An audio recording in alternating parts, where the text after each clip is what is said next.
Saudara, polisi masih mendalami kasus tewasnya anggota Polres Selayar, Bribda MI, yang ditemukan tewas dengan luka tembak di bagian dada di musola Polres Selayar. Polisi masih terus mengumpulkan data dan alat bukti serta saksi. Pihak kepolisian juga terus melakukan pendalaman terkait motif dan latar belakang mengenai korban yang ditemukan tewas dengan luka tembak di bagian dada. Dan kita memang sudah ada data awal, tetapi itu tidak kita yakini dulu karena akan kita lakukan pendalaman.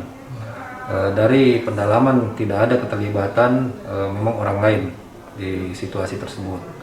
Semua data-datanya nanti akan tetap kita dalami, nanti apabila jelas baru akan kita infokan kembali. Nah, cuma ditemukan pada saat meninggal saja.